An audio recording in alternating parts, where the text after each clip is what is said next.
என் பேர் மாணிக்கராஜுங்க.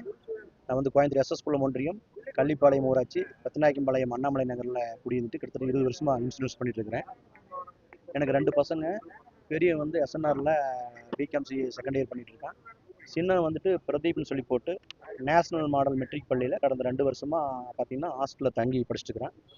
கடந்த 11/3/2026 10ஆம் வகுப்பு பொதுத் தேர்வு நடைபெறுகிற தினத்தன்று காலை சுமார் 8:15 மணிக்கு பீளமேடு நேஷனல் மாடல் மெட்ரிக் பள்ளியிலிருந்து எனக்கு ஃபோன் கால் வந்தது.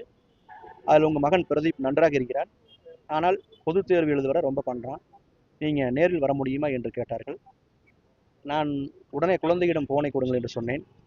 அதற்கு அவன் பக்கத்தில் இல்லை என்று சொன்னார்கள். நன்றாக இருக்கிறான் என்று சொல்கிறீர்கள், அவன் பொதுத் தேர்வு எழுதட்டும், மதியம் நேரில் வருகிறேன் என்று சொன்னேன். அன்றைய தினமே மதியம் சுமார் 12:15 மணிக்கு வார்டன் பிரியா என்பவர் குழந்தைக்கு வயிற்றுப்போக்கு மற்றும் வாந்தி ஏற்பட்டு ட்ரெஸ் சேஞ்ச் செய்து மறுபடியும் தேர்வு எழுத அனுமதித்திருக்கிறோம் என்று சொன்னார்கள். நான் உடனே வெளியிருந்த காரணத்தினால் எனது மனைவிக்கு ஃபோன் செய்து வாடகை கார் ஏற்பாடு செய்து தேர்வு நடைபெறும் மையமான கிருஷ்ணமால் பள்ளிக்கு அனுப்பி வைத்தேன். அங்கு சென்று பார்த்தபோது குழந்தை மயங்கிய நிலையில் படுக்க வைத்திருப்பதாக எனது மனைவி என்னிடம் கூறினார். நான் உடனே கோவில்பாளையத்தில் டே கேர் கிளினிக் நடத்தி வரும் எங்களுடைய குடும்ப மருத்துவரிடம் அழைத்து வரும்படி கூறினேன். அங்கு பரிசோதனை செய்த டாக்டர் பிபி குறைவு மற்றும் அதிகமான காய்ச்சல், பையன் மிகவும் சோர்வடைந்து மயக்கமான நிலைமையில் உள்ளதால் அவனுக்கு முதலுதவி செய்து மேல் சிகிச்சைக்காக கோவில்பாளையம் KMCH மருத்துவமனைக்கு அழைத்து செல்லுமாறு கூறினார். அங்கு சென்று குழந்தையை பரிசோதனை செய்த டாக்டர்கள் 2 கால்களிலும் கடுமையான இரத்த காயம் சிகிச்சை அளிக்க வேண்டும் என்று என்னிடம் கூறினார்கள். நாங்களும் அதற்கு ஒப்புக்கொண்டோம். அதன் பிறகு கடந்த 14/3/2026 மதியம் சுமார் 3 மணி அளவில் 2 கால்களிலும் அறுவை சிகிச்சை செய்யப்பட்டது. அதன் பிறகு கடந்த 15/4/2026 அந்த 2 கால்களையும் அறுவை சிகிச்சை இடத்திற்கு தொடையிலிருந்து தோலை சீவி எடுத்து அந்த 2 கால்களுக்கும் பிளாஸ்டிக் சர்ஜரி செய்யப்பட்டிருக்கின்றது.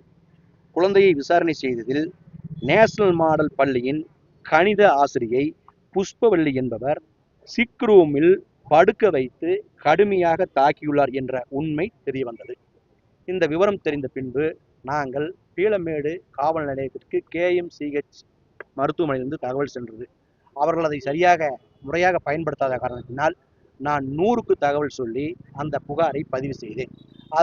அதற்கு பிறகு பீளமேடு காவல் நிலையத்திலிருந்து தலைமை காவலர் விசாரித்து என்னுடைய மகனிடம் வாக்குமூலம் பெற்று சென்றார். அன்றைய தினமே இரவு சுமார் ஒரு 10 மணி அளவில் முதல் தகவல் அறிக்கை தாக்கல் செய்யப்பட்டு விட்டது என்று சொன்னார்.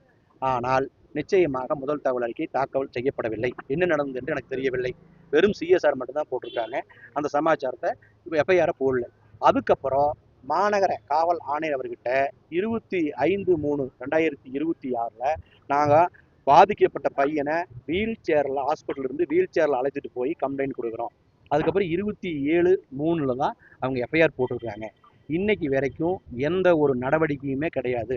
பள்ளியில் விசாரிச்சா கிரிக்கெட் விளையாடி விழுந்ததாகவும், திட்டில் அடிபட்டு விட்டதாகவும், அதாவது குதித்து விளையாடும் போது மேஜில் அடிபட்டு விட்டதாகவும் முன்னுக்கு பின் முரணான தகவல்களை தெரிவிக்கிறார்கள். அதுக்கப்புறம் கேட்டால் நீங்கள் ஃபுட்டேஜ் தகவல் கொடுன்னு கேட்டால் அந்த நேரத்தில் கரண்ட் ஆஃப் ஆகி போச்சுங்கிற ஒரு தவறான தகவலை பள்ளி நிர்வாகம் சொல்லி இந்த விஷயத்தை மறுப்பு செய்கிறது. எனவே உயிருக்கு போராடிய நிலையில் ஆக்சிஜன் லெவலில் அவனுக்கு உயிருக்கு போராடி கிட்டத்தட்ட ICUவில் வச்சு 3 மாத கால சிகிச்சையை கொடுத்து அவன் பப்ளிக் எழுத முடியாமல் அவனுடைய எதிர்காலம் பாதிக்கப்பட்டிருக்கிற இந்த வழக்கில் காவல்துறை ஆய்வாளரும் காவல் ஆணையரும் இதை ஒன்றும் கூட கண்டுக்க மாட்டேங்கிறாங்க. எந்தவித நடவடிக்கையும் இல்லை. அதனால பாதிக்கப்பட்ட பேரண்ட்ஸுக்கு சமூக ஊடகங்கள் அக்கறையுள்ள சமூக ஊடகங்கள் நிச்சயமாக எல்லாத்துக்கும் இந்த பதிவை கொண்டு போய் எல்லாத்துக்கும் தெரியப்படுத்தி பாதிக்கப்பட்ட எங்களுக்கு, பாதிக்கப்பட்ட குழந்தைக்கும் என்ன இருக்குதோ சட்டப்படியான நடவடிக்கைகளை எங்களுக்கு ஏற்பாடு செய்து கொடுக்கும்படி சமூக ஊடகங்களை மன்றாடி கேட்டுக்கிறேன்.